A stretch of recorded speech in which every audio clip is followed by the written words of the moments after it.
Saudi Arab যদি এখন ইসরায়েলের বিরুদ্ধে কথা বলে কি লাভ হবে? সৌদি আরব কি করতে পারবে সৌদি আরব?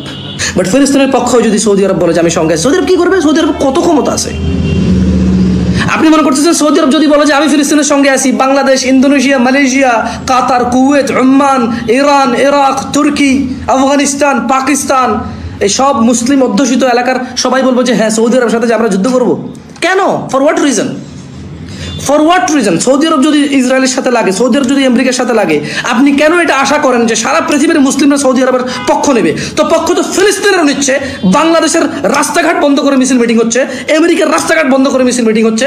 মানে কি বলবো ভাই, দাড়ি রাখার জিহাদ আমার মধ্যে নাই, দাড়ি রাখার জিহাদ আমার মধ্যে নাই, টাকলু উপর প্যান্ট পরার জিহাদ আমার মধ্যে নাই, মায়ের সাথে সদাচরণের জিহাদ আমার মধ্যে নাই। আমি আসছি আরো বড় জিহাদে। আমি ডিরেক্ট কামনা করি, আমি ডিরেক্ট কামনা করি অন্য জিহাদ। কত পার্সেন্ট আমি বা আমরা আল্লাহ নবী সাল্লাল্লাহু আলাইহি সাল্লামের 10 জন সাহাবীর নাম জানি? কত পার্সেন্ট আমি বা আমরা আল্লাহ নবী সাল্লাল্লাহু আলাইহি সাল্লামের স্ত্রীদের নাম জানি? কত পার্সেন্ট আমি বা আমরা জানি আল্লাহ নবী সাল্লাল্লাহু আলাইহি সাল্লামের মোট ছেলে সন্তান কতজন, সব স্ত্রী থেকে? What are you talking about? Saudi Arab যে যুদ্ধ লেগে গেলে আপনি ইন্দোনেশিয়া, মালয়েশিয়া, পাকিস্তান, বাংলাদেশ সরকার যায় সৌদি আরবের সাথে যে যুদ্ধ করবে ওদের সাথে? কেন? কারণ মক্কা মদিনা আছে, তো ফিলিস্তিন আল আকসা আছে। 75 ইয়ার্সের যতবার না জেনে না শুনে অতটুকু ক্ষমতা নাই ঠেকানোর, আর আগ বাড়াইয়া মারতে গেছে, ততবার ফিলিস্তিনিরা তাদের জায়গা হারাইছে।